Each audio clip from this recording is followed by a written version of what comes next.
Okay, there we go. So for people who are joining this live stream, this is one of our infinite series of meetings about new features in Wolfram Language. And our first topic for today is a function proposed called retry. What is retry? Yes. I see. It's doing something up to a maximum number of times. What is a default is if it didn't manage to do it, how does it know? I see. It has to have a fail test to find out if it knows whether it succeeded. So what's an example of a retry? So for example, it might say retry URL read. See, this is really like a while, isn't it? It is a while. It is. I mean, among other possibilities. Now, one question would be what the default fail tests are, because it seems like there are obvious default fail tests, like if it's $failed, then that should trigger it.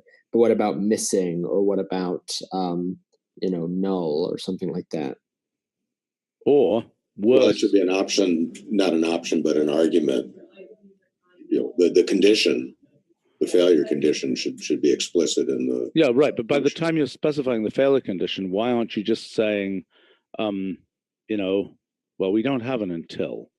So you're saying while it lets you not declare a variable. First of all, it's like do while in something like C instead of while. And then second of all, it lets you skip defining a variable that you're then going to feed back into the while condition. Okay.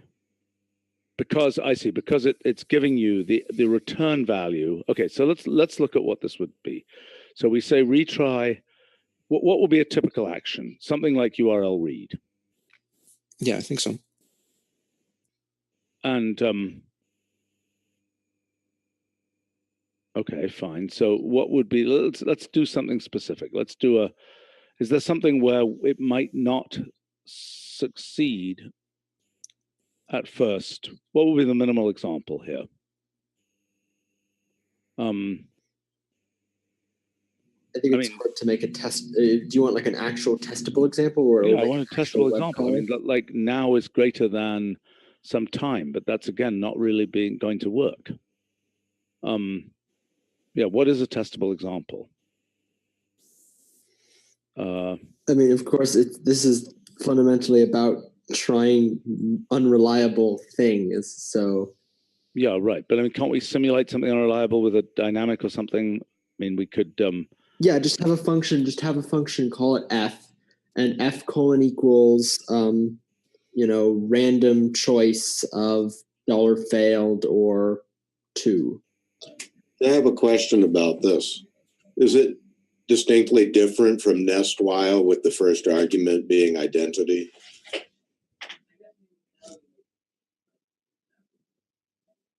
Well, let's look at that.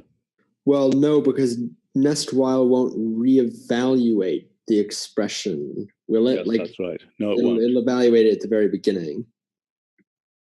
It'll keep doing it. It won't re-evaluate. It will just keep trying to nest things and making a bigger and bigger mess. Is retry? It doesn't evaluate its is it hold something? Well, I think it says it runs f of expr, right? And then it keeps it keeps that result, and then it says f of that again. It doesn't say sure. f of expr, right? But if f is identity and expr is the thing, your read URL or whatever. Oh, I see what you're saying. So you say nest while identity. Yeah. But doesn't the read URL just evaluate to either failed or not failed? And then if you apply identity to that any number of times, it'll still just be failed or not failed. No, but that would be your test. What expr returns would No, that's not right. It's not right because it's the f that is getting redone. So it's the f is the expression that has to be retried. It's significantly more complicated. F is not identity. F has to have the URL read in it. Expr is evaluated once only. You could write a hack where you make it evaluate it in the test and then set a variable in some way. Yeah, right. But then you've lost the game. Okay, so but the rough form of this would be, it would be a URL read from some URL, and you would say retry that, and your goal is to have that come back as something. So you've got multiple different things going on. So you say retry. I mean, there's a question of a time constraint also, because one could imagine retrying up to a certain, for a certain amount of time, for instance. There's also, especially with URL things, you might want to retry at a certain interval because you don't, like, for example, if you have a rate limited service, you don't want to, if it fails, you might want to wait a few seconds as opposed to just bombarding it with more queries. Yeah, well, in fact, look, specifically URL read, we're talking about having some things that involve throttling and so on. So, I mean, for example, retry as if URL read is the primary use, then a more sensible approach would probably be to have something that says, because right now what we have here is a time constraint. We could imagine a retries, retry limit, where it just says do a bunch of retries on the URL read. What are other examples other than URL read? What are other examples of where retry would be useful?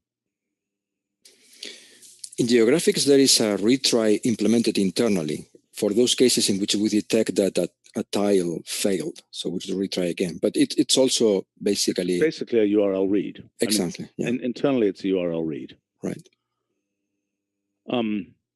What other? I mean, there are clearly other things like you could have a file system operation, on a device or something like that was hung up.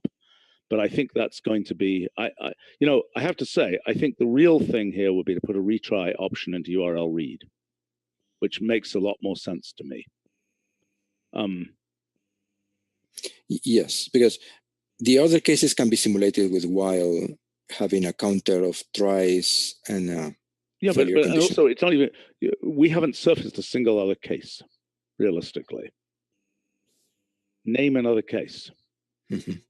I mean, which isn't. Well, you can use it. You can use it as basically a bit of a form of while, where, for example, what if you're doing something where you want to essentially wait until someone makes a change on some file system or something, right? So one way of implementing that would just be have a while loop that checks, has this change happened, and then once it does, it'll continue, right? Right, but you've got something which is very similar to a URL read. You've got a file system operation, which again could, for example, our current file system operations do not have a time constraint in them. They could have.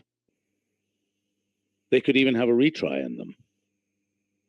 In other words, if what you're doing is to open a file, for example, and okay, the file isn't there, well, we could have a notion of retrying, which we don't have right now. And what this function is suggesting is have the retry outside. But the problem is that the error conditions are so diverse. And also, unless you quiet the actual file reading attempt, it's going to generate a bunch of error messages before the thing actually does the retry. We're making sense. So, I mean, if what this said was, open read, for example, let's say that open read had a retry option. Something like that, then that would make some sense. It wouldn't generate error messages, and it would keep retrying. Look, okay, I think where this needs to go, and this is a discussion that we were about to have with Fahim about rate limiting, is that we have a retry option in because I think we had a thing that was going to be called, that was a general association full of different features to do with throttling and so on. And I think this should be probably a more exposed version of that, or possibly. I mean, look, really what this should be is something that it says allow retries. Because what this really is going to be end up doing is saying there's a time constraint, right? Keep retrying for 5 seconds. Right? It didn't work once, try it again. That will be the typical case. You don't want it to keep on retrying 8 times where each one hangs for 30 seconds. What do people think about that? We probably have the wrong group of people here to address that. Christopher, do you have an opinion about that? I mean, like having it as an option like that. Is that your basic point?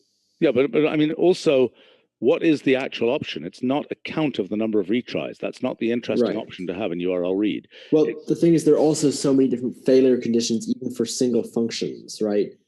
Like, for example, you might want to fail on messages, or you might want to fail on the actual payload failing. All right, let's. And okay, fine. Okay, so look, let's put this in the discussion with Fahim about the enhancements to URL read, etc., which I hope are coming up soon. I was thinking, what about the scheduled tasks? There could be some retrying need there. That's true too.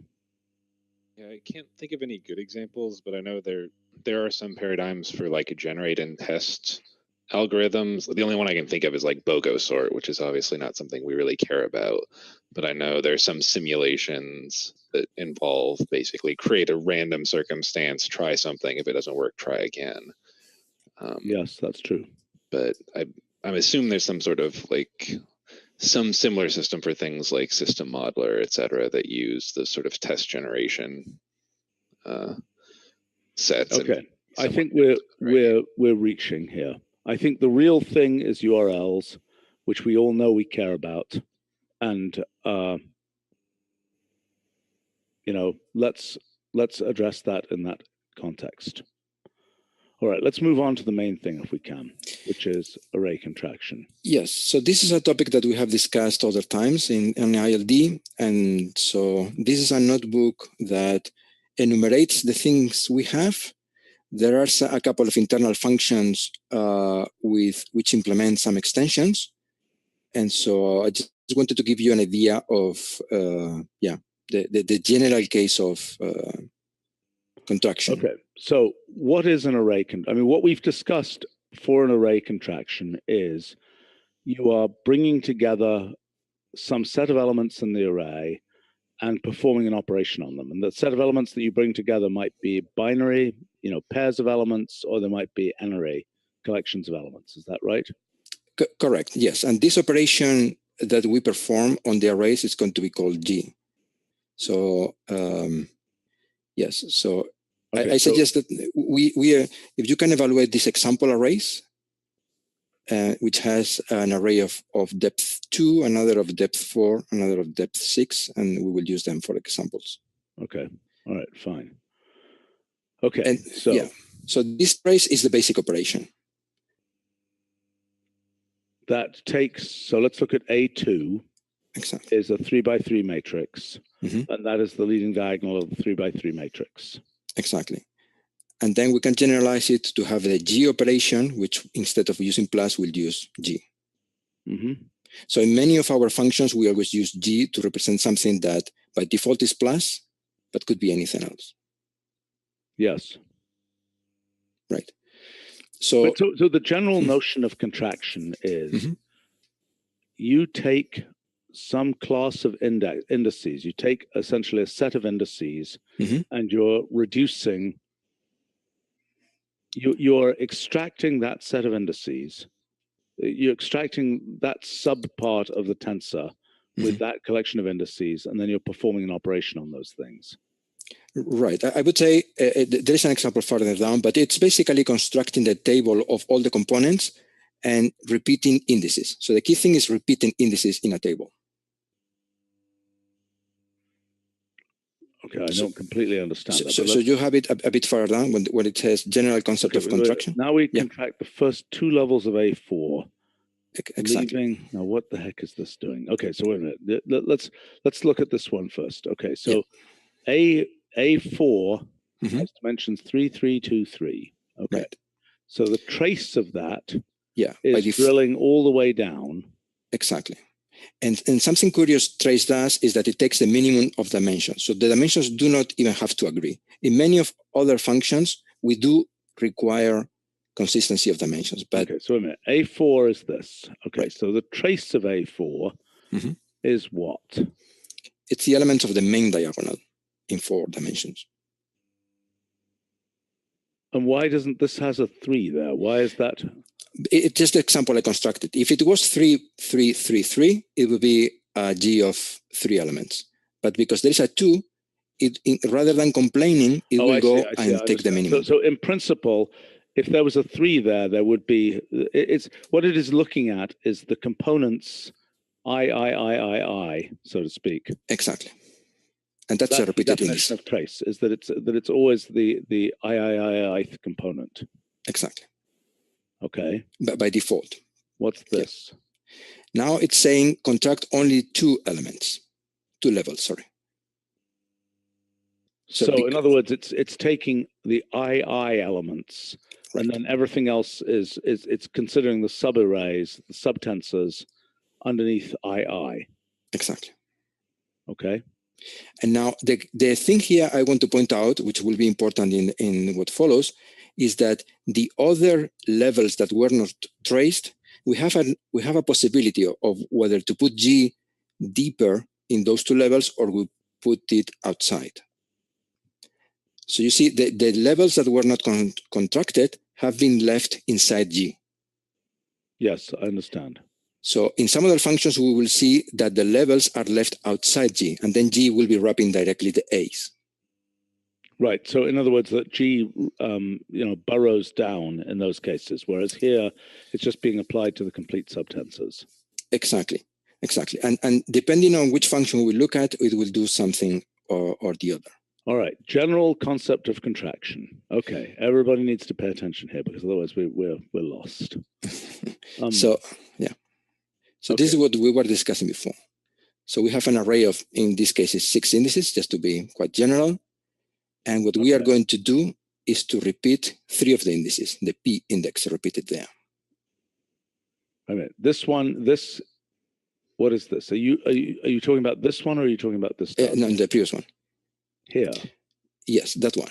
Yes. What the heck is going on here? Okay. So in this first input that is not evaluated, this is just the representation of what the full array would be. If we evaluate that, we get the full array, rank 6. Yeah, it's large. Okay.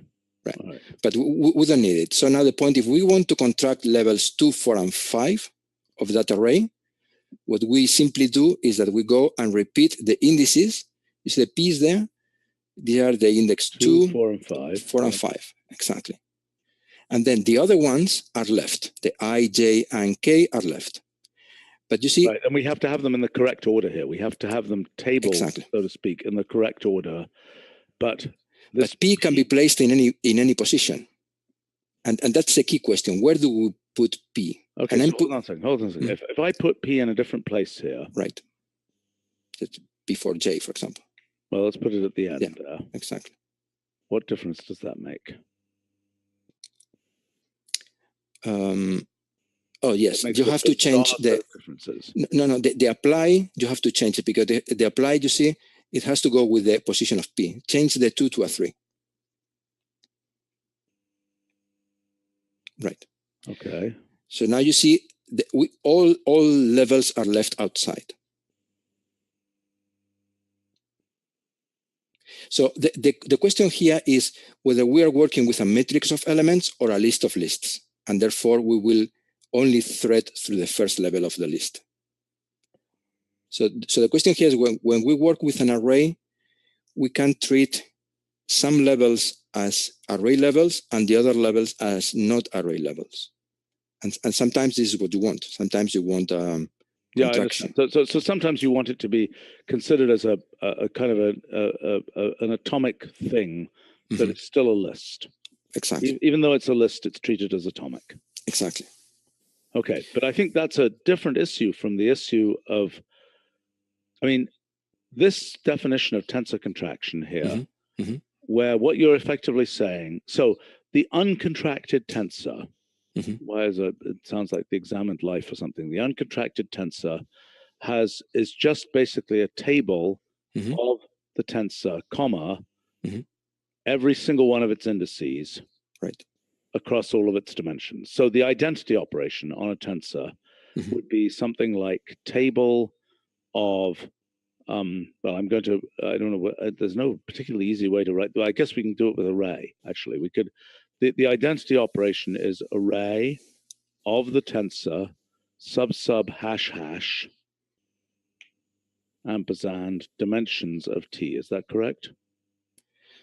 Let's take a look at that. So yes. So let's say, well, let's take your A4, for example. A4, exactly. So there's A4. Okay, so my claim here is that if I put A4 in here, that is extracting the dimensions of A4. Oops, A4. So that's extracting the parts of A4 across all those dimensions. Boom. Okay, great. We've got A4 back again. Right. Okay. So a contraction consists of degenerating some of those, instead of independently tabling out each of those indices, some of those indices are locked together. Is that correct? Exactly, yes. Exactly. And that level in which they are all together can have a generic head. It can be G, can be list, plus. List and plus are the two most common cases. Okay, so what you're saying is instead of it being a table at that level, right, it is a G at that level, so to speak. Instead of it generating a list at that level, it's like you could generate a sum at that level, for example. Exactly. In other words, I could write this thing as a nested set of tables, but one of those I want to replace with a sum. Exactly. Yeah, that's why we are applying G at the level at which we are placing P. Yes. Okay, I think I understand. And the multi-tensor case, there is really no difference between the multi-tensor and the single tensor case, because a multi-tensor can be thought of as a list of single tensors. Is that true? Partially. There is an example at the end discussing that. The first level is slightly different because it represents an outer product, while the other ones are just collections. And so we can follow this idea of having a list of arrays, but we must be careful of treating the first level differently. Okay, so wait a minute. Why couldn't you have an outer product at any level? Because when we have a list of elements, that doesn't mean an outer product of those elements. But the first level of list of arrays does represent an outer product. So okay, we are treating the meaning of list differently. Okay, so hold on. So what you're saying is that the first level, we've got an outer F of A, B, C, D, for example. Right. And you're saying that can't make any sense. In the internal levels, there's no such thing that makes any sense. Why is that obviously correct? Why isn't it the case? By the way, did we get somebody here who's knows about the neural net tensor business? Is anybody in this meeting who knows about that stuff? No, I don't think so. Does Christopher know enough about that stuff to be able to represent it here? Not really. Should we see if check Sebastian? Well, Sebastian will be the best if he's available, or Etienne. Okay. Because I think that it is not obvious to me that you can't have an outer product deeper in the you know what I'm saying, deeper inside here. Because what you're saying is always having a reduction of locking indices together, but I don't see why you can't have something which rearranges that. Well, let's see, what is it? It's a, well, I'm not sure. Well, to me, this first level, this list, for example, which is the list of map thread, represents an outer product, while the other lists are just the normal lists in array. All right. Okay. So you might be right. Okay. So in that case, the multi-tensor. So my claim, the multi-tensor case is no different, is simply incorrect. I think this requires two different functions. Yes. Okay. Fine. All right. So let's understand tensor contract. So tensor contract is a single tensor contractor function. Is that right? Exactly. But the advantage is that it can perform several contractions at the same time. Hi. Oh, hi. We are talking about tensors, and we're talking about the general functions for manipulating tensors, and we wanted some neural net insight here. In particular, maybe you can say something about when we have like two linear layers and they're next to each other, so to speak. What is at what level are we knitting those things together? I mean, like a concatenating operation? Yes, in a net chain, for example. So in a net chain, there won't really be a concatenation. Well, yeah, there is, because there's the output from one thing. If we think about, okay, so naive thing, okay, so we say linear layer, or am I just very, very confused here? So aren't you talking about composition instead of concatenation? Yes, but doesn't it effectively produce a deeper tensor? Or am I simply wrong? Usually the tensor order or rank, I don't know how to call it, is the same. I mean, yeah, you have some total layers. You have some layers that change the order of the tensor. Okay, I understand. But so what do those? I mean, I guess if you feed something into a convolution layer, it can come back with a deeper tensor, if that's what you mean. Okay, but if I just simply take the net chain of this, what is that thing? That takes it takes a vector of size 3 and returns a vector of size 3, like it's set. No, I understand that, but it has a matrix that determines there's a matrix. Okay, this thing here, is that composition the equivalent of a rank 3 tensor or something? So each individual one of these is a matrix. Rank correct? 2. I mean, it will be it will be a 3 by 3 matrix. No, I understand, but each linear layer is a 3 by 3 matrix. Yeah, and plus some bias, but you know. Yeah, right. I understand. But so what you're saying is we're applying the 3 by 2. We're twice applying a 3 by 3 matrix to a vector. Yes, okay, exactly. So it's not generating a deeper tensor. No. It's a vector all the way in that case. Okay. So what are the operations then that have, so like a total layer is obviously just doing essentially a trace. Is that right? Trace, I mean, it's exactly it's like summing total. up So yeah, summing up all the rows. Yeah, summing up okay. all the rows. So what's the statement about a convolution layer? So a convolution layer, like a cellular, well, like some kind of block map thing, can return a different shape than you put in. It usually returns the same shape.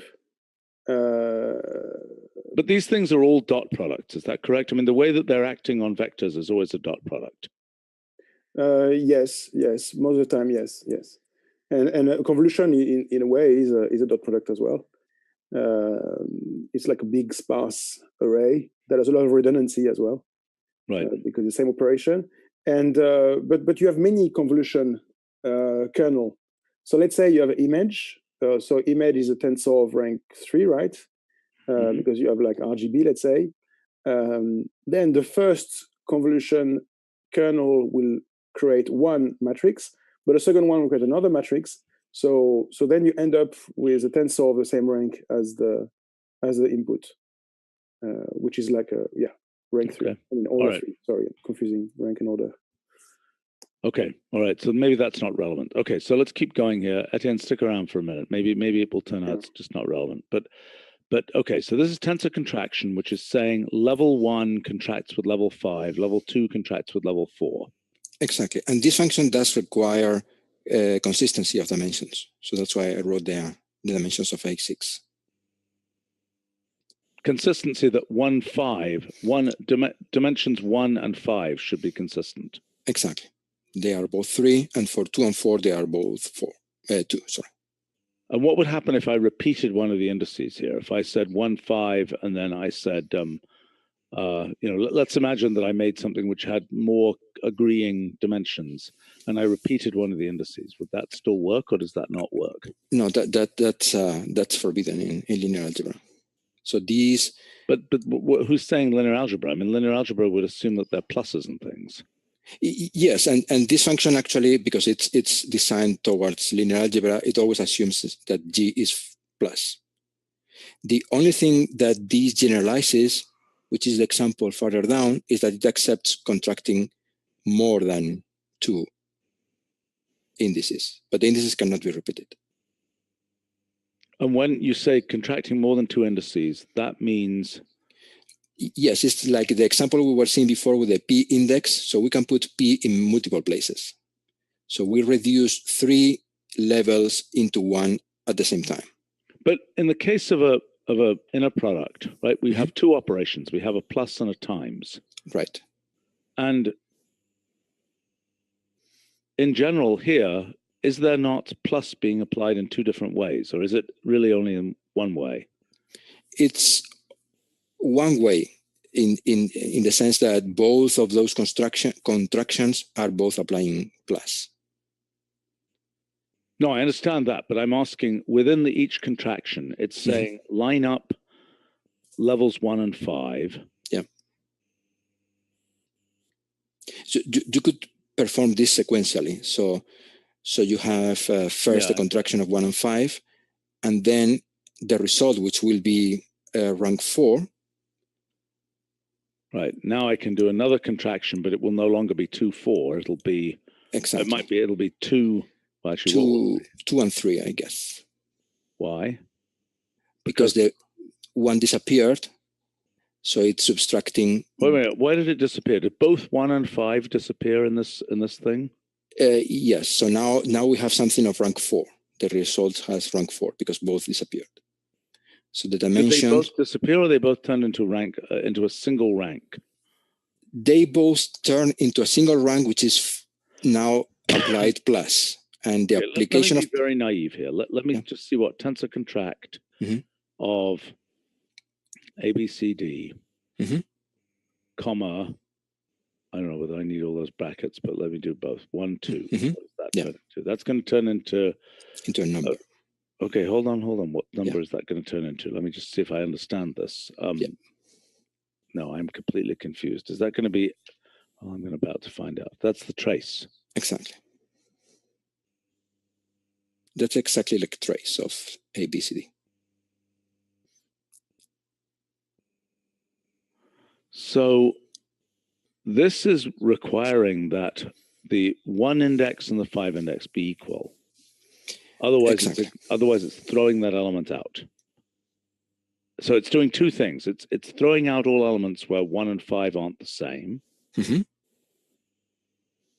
And then it's taking all the elements where 1 and 5 are the same, and it's combining them with plus. Exactly. So what would it look like if I just took out all the elements where 1 and 5 aren't the same? So I would get that by saying trace. In this case, I would get that by doing a trace here with the operation being, how do I do that? I don't even know. Well, the problem is that we cannot do that right now with plus. With trace, because trace will always contract the top levels. We cannot say the first and the fifth. We can only say the top 2 or the top 3. But with tensor contract, why? I mean, there's an operation here which is plussing these things together, which we don't necessarily need to do. Right. So the function further down, which is a private function, is able to do that. This array contract. Okay. Can I run it here? Sure. Yes. So right there, array contract, and now it's going to be A6. Is it defined? It's defined in a private text context. I think you have to evaluate the first line of the notebook to get to that. It's at the end of the first section when it says append to. Exactly. That the line. Exactly. Now you have that function. Okay. So you say array contract. What was that? Array contract. Yeah. A6, and now it's list the same thing. List 1 5, and now you can say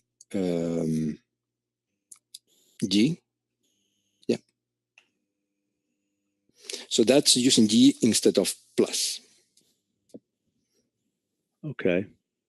But the default minimal operation would still use list there. The default here, I don't remember which default Well, it this doesn't matter function what the has. default is. But I mean, if that was list, Yeah.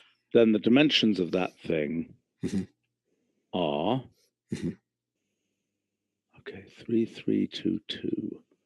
So 1 and 5 got linked together. Right. And they become, so essentially 5 disappears as a dimension here and is placed in position 1. Is that correct or is that not correct? Yes. Okay, so, and then 4 is removed and placed in position 2. Right. Right. So 2 and 4 are removed and placed at position. No, this is placed at position 4. Why? So 1, 5 is placed at level 1, correct? No, I said that wrong. 1, 5 are placed. I'm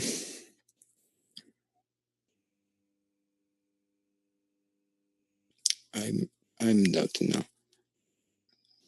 Well, because, maybe we try an example. Go ahead. The problem is that because they are placed sequentially, it's difficult to think about the second one because it depends on what the first one did. Right, but let's just take the first one as an example. Okay, the first one removes level 5 because it's locked level 5 to be the same as it's locked the index on level 5 to be the same as the index on level 1. Yes. Therefore, level 5 is no longer relevant, and it removes level 5 because it doesn't. Well, go ahead. I think it could be easier to think with the G in the previous evaluation. So here, well, let's try. So G with 1, 5 here. Yes, exactly. Yes, so it's placing it deeper. Yes, so it's 6 levels. It's placing it at level 5. Yeah, so it's removing actually level 1. So this is the sort of thing that we were discussing before. Do we keep the non-contracted levels inside or outside? And all functions have to have a default. Okay, but is there a different version of this where it keeps level 1 instead of keeping level 5? Yes, try yet another argument, comma, let's see, comma. So if we do comma 5, I think it's going to be exactly the same thing. Let's try comma 1 then. No, I think this is going to complain because comma 1 means I'm treating this array as a list of other things, and then it doesn't have a level 5. No, I think this is going to place always things at level 5, and then if you want to move it, you would have to do a transposition. Okay, but in principle, this could place things. I mean, in principle, just to understand, we could have something that was something like level 1 goes to level 5, or level 5 goes to level 1. Is that a true statement? Which would mean get rid of that level and stick it in this level instead. Yes, yes. Now, yes. This requires transposition. So transpose can do this. In what way? So transpose can do the interchange levels 3 and 4, for example. What this is doing is it's contracting a level. Yes, but transpose can also do contractions. Try the following. Try transpose of A6, and now let's see how this goes. So we want the first level stays where it is. Now the second goes now comma 3, comma 4, comma 5, comma 1, and now comma 2, for example. I profoundly don't understand that. Okay, so this is saying take level. This is a level, a rank 6 tensor. Right. And it's now, saying, go ahead. You see the first level and the 5th level, they both go to the first one. And this is the operation you were discussing before. I want both to go to a specific place. And transpose is always, it can contract in this way, but G is always list. With transpose, G is always list. Does transpose have a possibility of it being something different? No. But the N can be repeated. And then that means a contraction. So, okay, let's remind ourselves. Transpose is the list, so the kth level in the list is the n kth level in the result. Mhm. So that means the kth level, the level 5, for example, in the result, now becomes level 1 Exactly. in the answer. And what does it mean? Why does, so then, oh boy. So that's dropping elements for which level 5, the level 5 index, doesn't agree with the level 1 index. Is that right?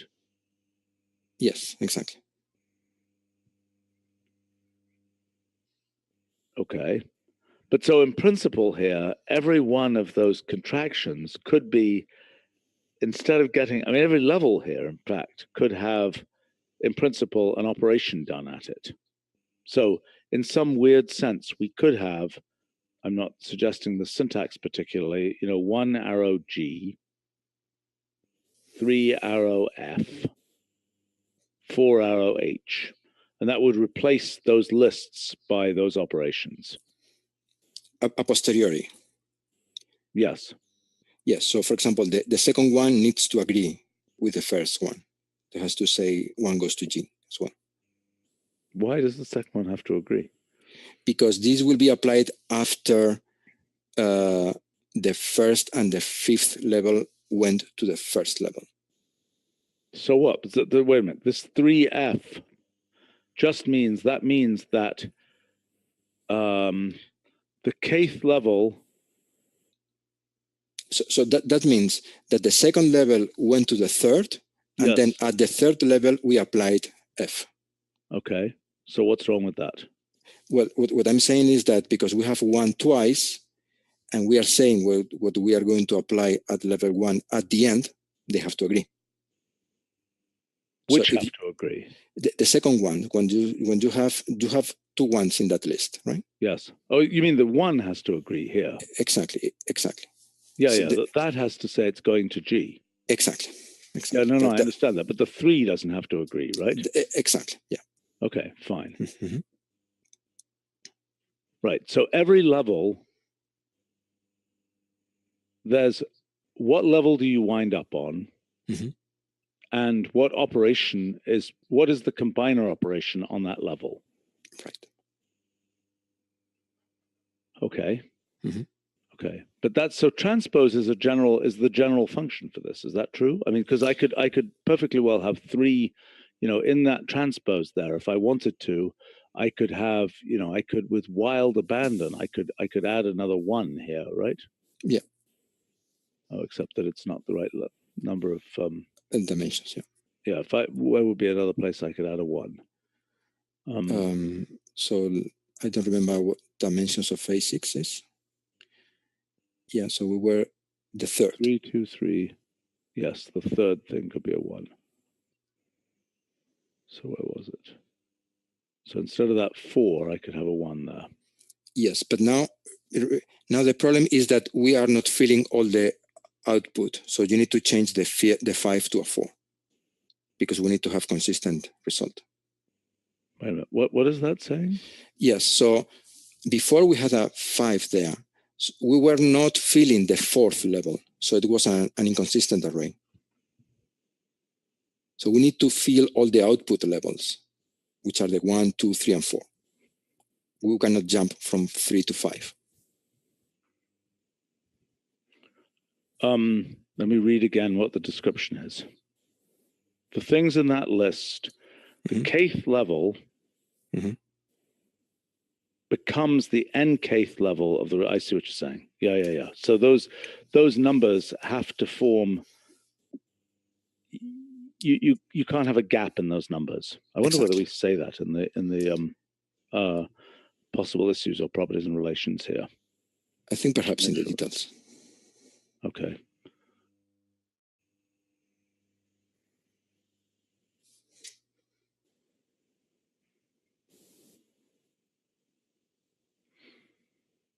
Computed diagonals of the subarrays.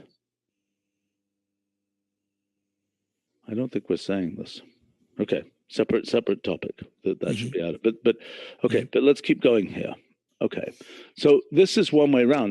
Now presumably that you could give the inverse of that transformation. Yes, that is. Well, a contraction is always some sort of projection that eliminates elements. Yes. So it cannot be inverted. No. I meant in terms of the specification here that the kth level in the list becomes the nkth level in the result. Yes, we can give the inverse for normal transpositions, but for the contractions, then it wouldn't work. I see. Okay. So I think precisely this order in transpose was chosen so that it could do contractions. Okay. All right. Okay. Okay. So now you're talking about transpose here. Yeah. So that's the example we were discussing. Okay. And the difference is that in array contract, you are merely specifying the the levels that should be contracted, and you're not allowing the possibility of transposing other levels to different places. Exactly. Yeah, because this function focuses only on contraction. Then any further transposition will be done by transpose itself if needed. Okay, but that's super confusing because it's going to have changed the index, the level numbers before it tries to transpose. Yeah, I mean, I'm sure that array contract can be generalized to have also transpose as a particular case, but yeah, it will make it a bit more complicated. So what on earth is array contract here? So array contract is this general function which takes 4 arguments, which takes the array to contract, the lists of indices, yes, the G function which is applied, and then S is this what I call the effective depth, which is which level I'm considering the array is a true array. Further levels are some sort of atomic things. So what happens, and then the limit on the indices that you can give in the array contract better be above the atomic level, so to speak. Right, exactly. Yeah. And so this effective depth is something that is sometimes useful because sometimes there have been the discussion of how do I make listable functions not to go too deeper or things like that. Sure. Well, I mean, we've got all kinds of nasty things in outer to give a level number. Exactly. So these additional numbers at the end of outer are effective depths. And outer is actually the only function that has them. Yes. Right. I mean, transpose doesn't have them because if you don't want to mess with that level, then don't specify it. Exactly. Yeah. And I don't understand why contract needs them because, I mean, it has the same feature. If you don't want to mess with that level, don't specify it. Well, there are some of our functions try to go as deep as possible. Like, for example, inner and outer by default go as deep as possible. Some others, like thread or map thread, they stay as yeah, but look, with contract, you're actually giving the level numbers right there in contract. The second argument of contract gives the level numbers that you're going to go to. Right. So I don't see why you need a fourth argument that specifies don't go down below this level number, because if you don't want to go below that level number, then don't give it in argument 2. Well, imagine that you're going to play, basically is the level at which G is going to be placed. And it may be a bit deeper than the levels in the contraction. Okay. It only is placed at that level, or it's placed? I thought G was the combiner for every contraction.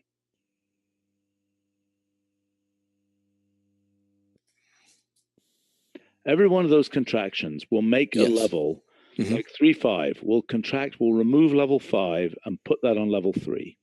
Yes. Right? Removing elements where the indices don't agree between levels 3 and 5.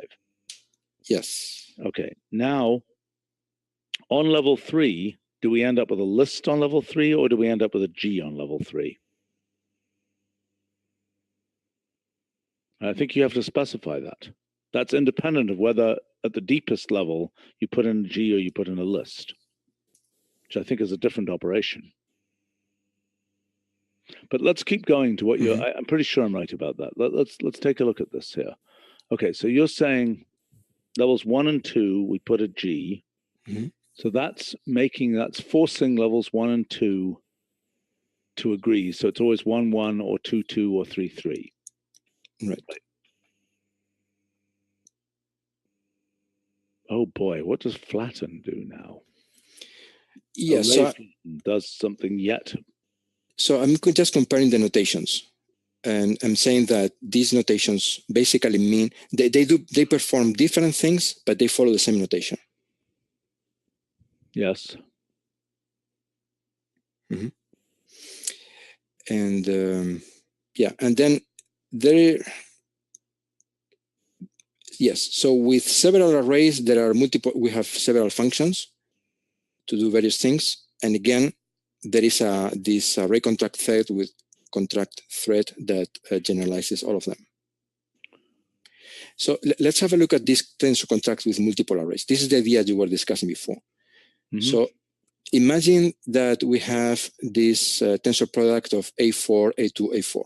So wait a minute, tensor product is like outer. It's like outer with F equal times. Yeah. Okay. So it's the mathematical tensor product with times. Exactly. Okay. Yeah, so we have this bigger array, very deep. So now we can contract on the single array that is the tensor product of those arrays. And then we can follow the notation for a single array. Yep. The problem is that because we have to go through this intermediate, very large I know, step. you have to mess around with the numbering because the numbering is going to be the result of folding out this list, right? So Right.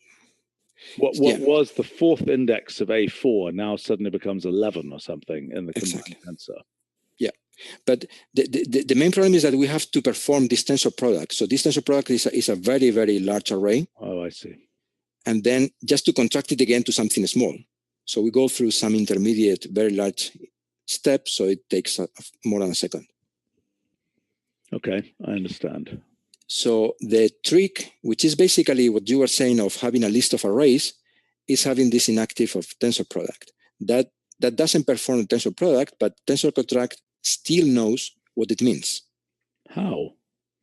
Well, it's programmed that way. I mean, it follows the general idea of inactive, that the meaning is still there, but you don't let the operation so it's be performed. explicitly going in and looking. Okay, that's kind of clever.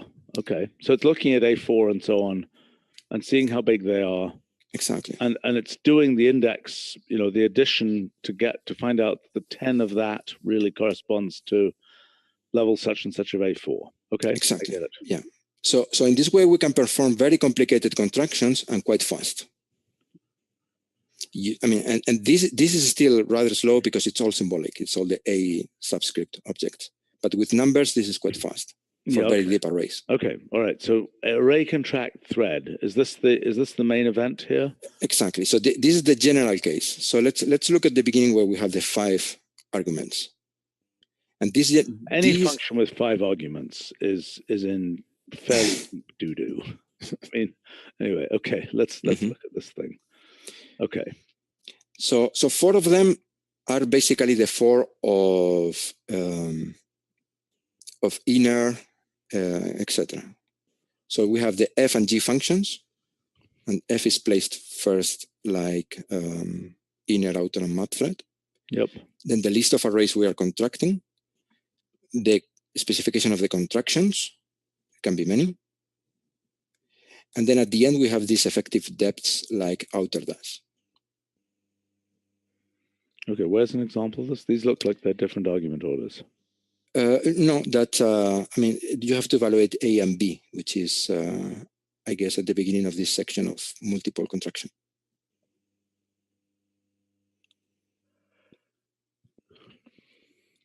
Yeah, there. Okay. Okay. Yeah. So that's comparing to the other functions we have there. By the way, does array contract thread? It's evaluating, but it's staying blue? It's because it's in a private context. Okay. I mean, the symbolic tensors context. Okay, so array contract thread starts off. So this is in the wrong order here because this is no. The first element is the F. DF, exactly. That's not what it says here. It says the arrays to contract. Oh, I see. Sorry. Yes. Yeah. So that goes first, right? I see. Yes, I see what you mean. Yeah, that's first. Then the array to contract. The arrays to contract. The arrays to contract. Yeah. Then it will be the specification of the levels to contract, and then the plus function. Why does the plus function have to be the same for all levels you're contracting? It could be different. It could be a list of functions. Yes, I don't think this function supports that yet, but it could be certainly different. And the notation, I mean, how often do we think we actually want plus here? Okay, let's be clear on what this is actually for. I mean, when you do tensor, like, general relativity style tensor stuff, and, T mu nu or R alpha beta gamma delta, right, times R, epsilon, beta, whatever, where there's a contraction somewhere there. Yeah.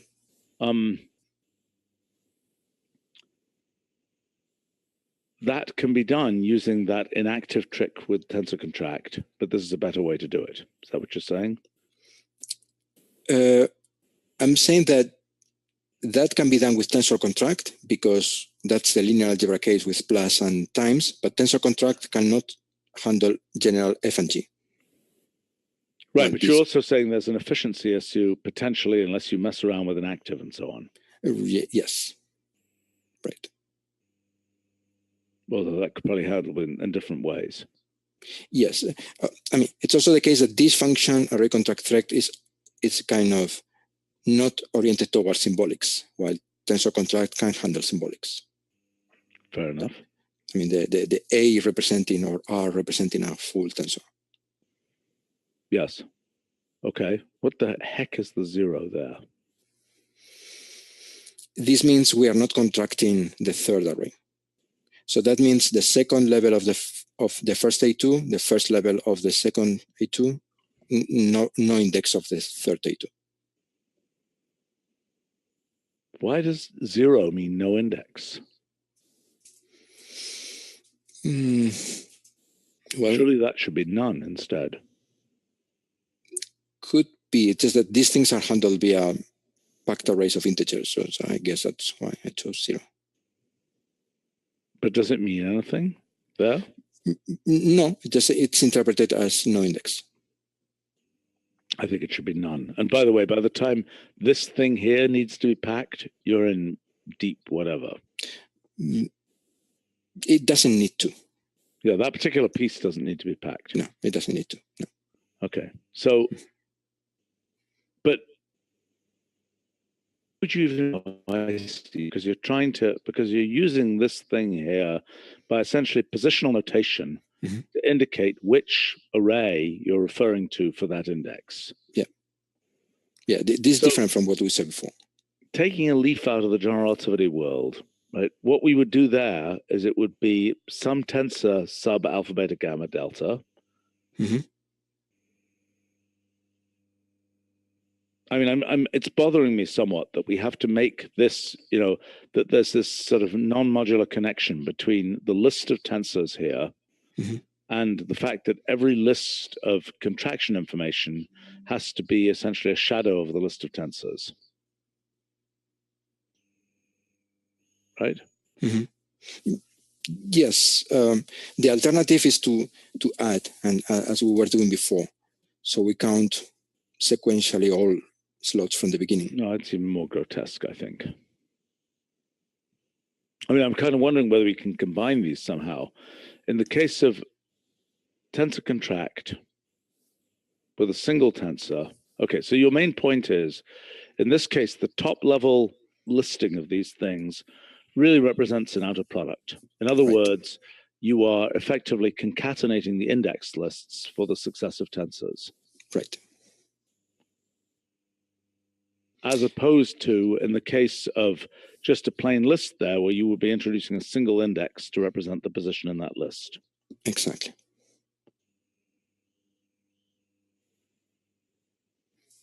Humph. So that's why this first level is quite different. Yeah, I get it. Is it obvious that that can't happen, as I was asking before, on another level? That concatenation of indices. So, I mean, what's happening with these tensors is you are choosing to concatenate their indices. So the two operations that we know we're doing here are concatenation of indices and locking of indices. Right. Yeah. So why isn't it the case that you can have concatenation of indices? Am I confused? Why isn't it that we could do it, but we cannot represent both things with a list. No, I understand that. If we do tensor product as before, that's the concatenation, and then we can put it inside any other list. Yes, I get it. But I mean, I'm asking the question, you know, fundamentally what we're doing is we have a list of lists of indices. And we're asking to make certain constraints on that list of indices. And one of those constraints is two of the indices have to be equal somewhere. Another constraint is that we are, I mean, in the end, we've got, look, in the end, we start off with a list of lists of indices. Okay, so let's call them I1, J1, I1, I2, I3. Those are some list of indices there, J1, J2, you know, K1, K2, K3, K4. Right. Okay, those are indices for three tensors. Right. So now, one thing we might do is to say, okay, and out of these, we want to get, in this simple operation, we want to get a single list of indices, blah, blah, blah, blah, blah. Right? Right. Okay. So what are the operations by which we do that? Well, one operation is to say, let's lock two of these indices. Let's consider the case of inner. In the case of inner, we're locking the last index to the first tensor and the first index to the second tensor together, if I'm not mistaken. Exactly. We can control the position of the first one via a fifth argument. I didn't understand the fifth argument comment, but I mean, I think that here, what we're basically saying is this operation,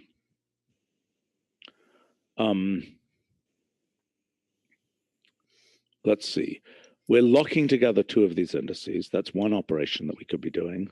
Right. But in the end, I see. So there are two things we could do with these whole collection of indices here.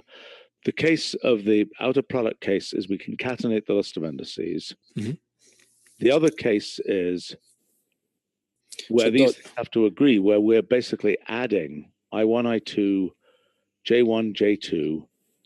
We're basically knitting together the I1 sequence of indices and the J1 sequence of indices.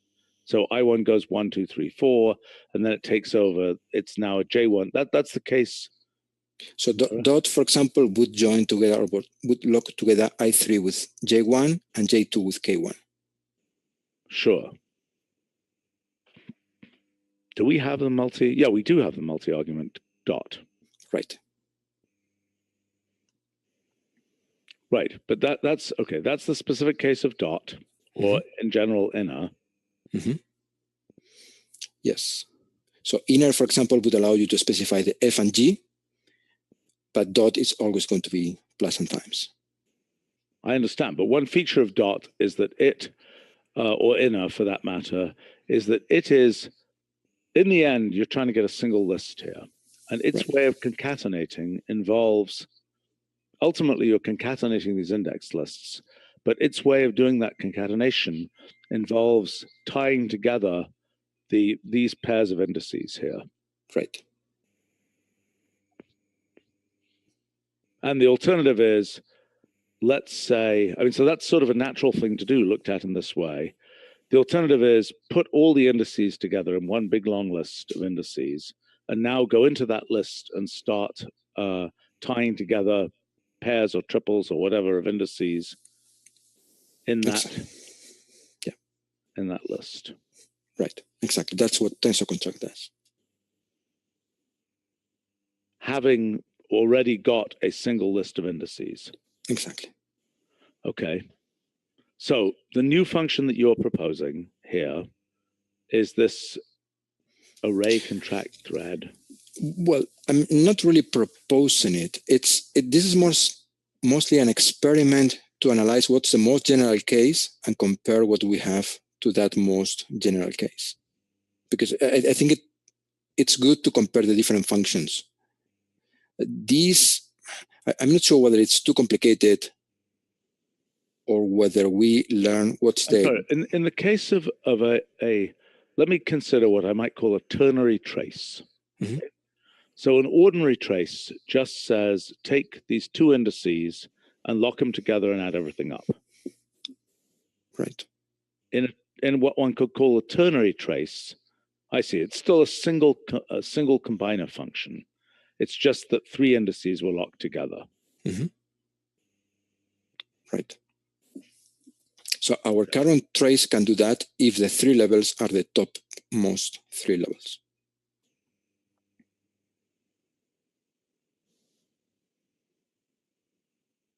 Yeah, I get it. But there's nothing wrong with taking that trace for any level, which is what Tensor Contract can do. Right, yes. The difference is that now Tensor Contract will insist in using G equal plus.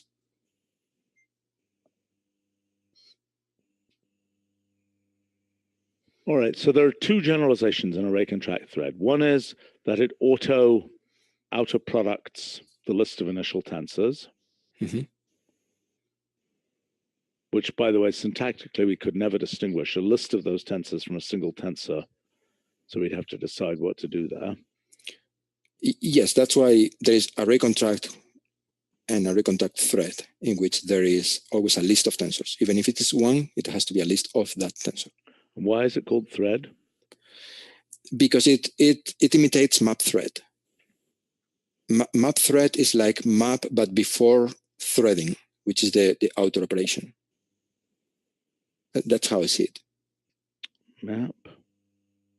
What? To me, threading is a combination of outer and contraction.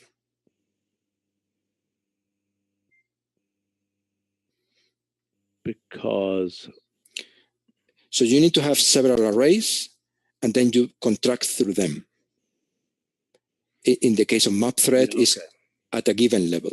So you cannot specify the different levels of different arrays. All arrays have to be at the same level. And that's the third argument of map thread. Same level. Let me try to understand that. Yes, so map thread takes a list of arrays, and it will contract through them always at the level n of every array. Yeah, okay, I get it. So for example, array contract thread will have a list of the levels of each array, and 0 if that array is not being contracted. Well, or what we said might be none. Mm-hmm, exactly, yeah. Okay. Okay, what's a use case for array contract thread? Well, again, I'm not sure whether we need a super function or to learn which extensions would be useful in given functions. For example, trace right now takes this number of the topmost levels it takes. It could be very nice to specify a list of the levels I want to contract. Yeah, I understand. Okay, but I think the bottom line here is, I think I finally understand what array contract thread is supposed to do. Mm-hmm. And the answer is, and you're specifying within each tensor. Yeah, which level? I am totally confused. I'm sorry. Look, in array contract thread, in the second argument of array contract thread. Mm-hmm. That argument is identical to the second argument of map thread, identical. It's the list of arrays. I meant the third argument. Oh, the third argument, yes. So the third argument for example, for map thread, it will be a single list n, n, n, n. Yes, I get that. Okay, but what I'm saying is, in the case, what happens if you want to contract within one tensor? Okay, you're doing a three-way contraction, okay, within one tensor, and then to an index of another tensor. So array contract thread cannot contract two levels of the same tensor. You would have to use array contract for that. Why? Why can't it do it? Because it's contracting different levels of different arrays. That's the role of array contract thread. Yeah, but why couldn't it? Why couldn't it generalize that? Why couldn't it just say, I'm contracting these? I mean, I don't see syntactically how to do it, but why couldn't it conceptually? It could do it. We would have to have, for example, a list of levels instead of a level there. Right. It could do it, but the notation gets more complicated. Okay. Here's another naive question. Okay, so in tensors in linear algebra and general relativity and so on, you're only dealing with binary contractions ever, right? Yes, absolutely. Explain that. Why? Why is there never a ternary case? Because the contraction comes from the action of it's linear action. So it's the action of a linear operator on a vector. And so you are contracting the one index of the linear operator with one index of the vector, or one index of a linear operator with an index of another linear operator. And there is the added restriction of one having to be covariant and the other contravariant. But let's not go into there. Right. By the way, what is the analog for our straightforward? I mean, you know, the covariant contravariant thing is when you have a metric hanging around, but we don't have the notion of raising and lowering indices is totally irrelevant to our kind of tensors. Is that true? Yes. So the notion of tensors we have as arrays of lists of numbers or symbolic expressions, yes, that doesn't have any covariant contravariant notion. Why?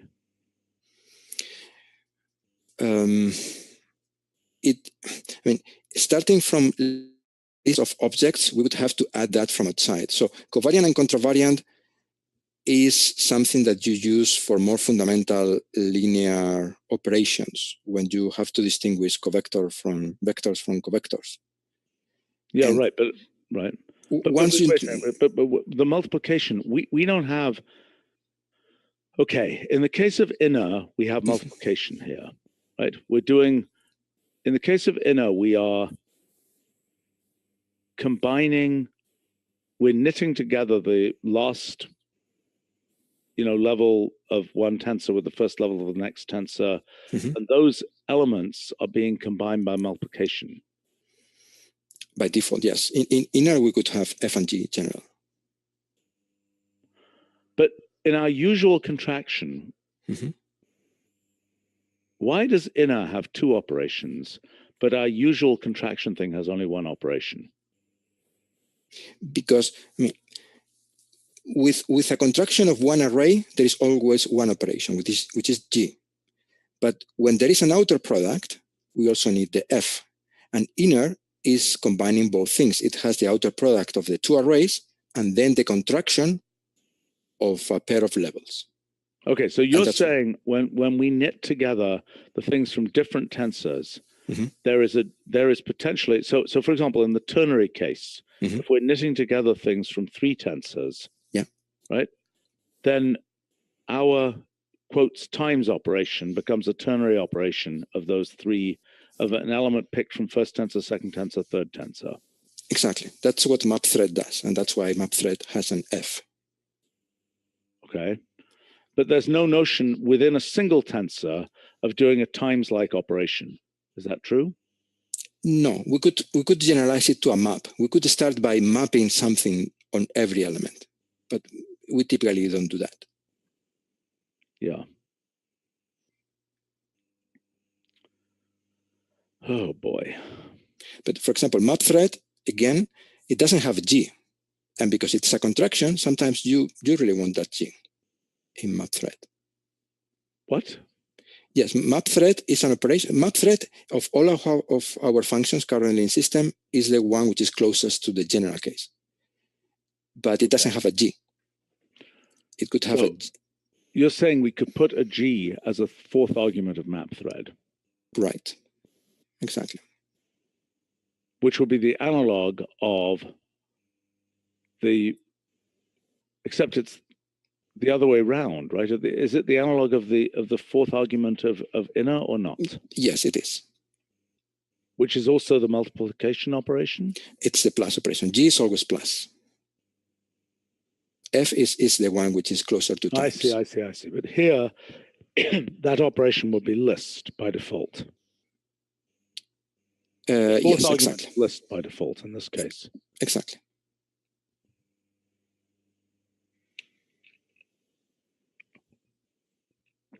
All right, so the conclusion here, what on earth is that what is that? So that's what levels are atomic. Exactly. Yeah. Which is present in outer. It's pretty weird that we have these things where you're saying, here are the tensors.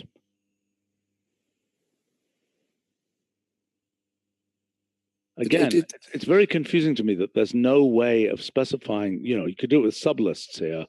Within that single tensor, contract, for example, we could say here, or maybe we couldn't say here, within the tensor A, contract 1 and 3, and also contract that with level 2 of tensor A2 and so on.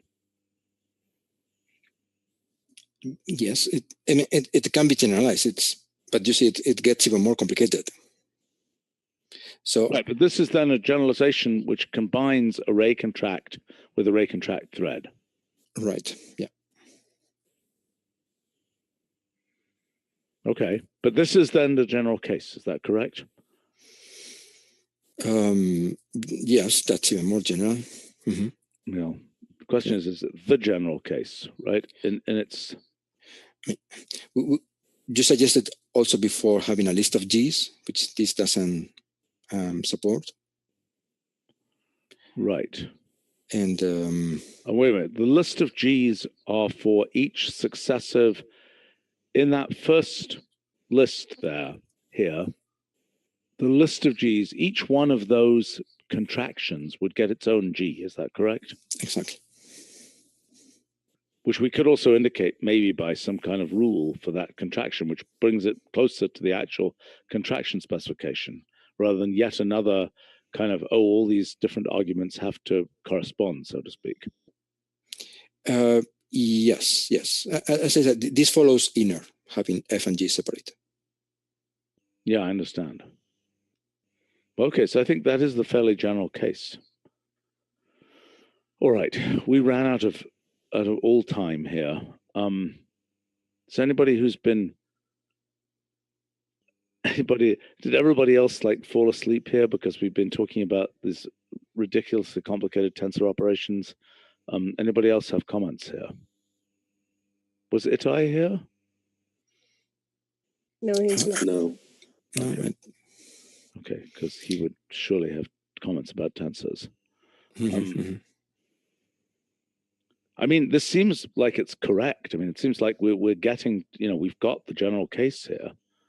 Whether it is, and this thing about the outer producting, the implicit outer producting, so to speak, which, as you say, is analogous to map thread,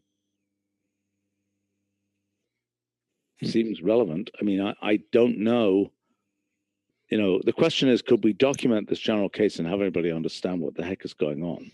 Since it's taken us an hour and a half, basically, to explain it here.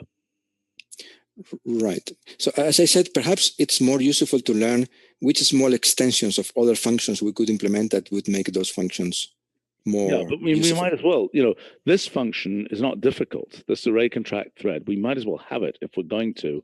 And that way, it exists and we can special case it. I mean, the only thing that bothers me about this design is this business about the fact that we're repeating ourselves. You know, list of tensors, list of contraction indices, list of functions, list of atomic level type things. Right? That is a little weird because we're much more used to having things be the transpose of that, where there's a tensor and there's certain things associated with it. But I'm not keen on having something where there's a tensor and then a rule, for example, and then having the things associated with it. I do see your point. I think I did this way because it follows more closely, say, a map thread with a list of arrays. Yeah. I mean, again, look, any of these things is going to be fairly obscure. It's fairly complicated. Yeah. In the actual use of these things, well, gosh. So one conclusion is this has nothing to do with anything in neural nets.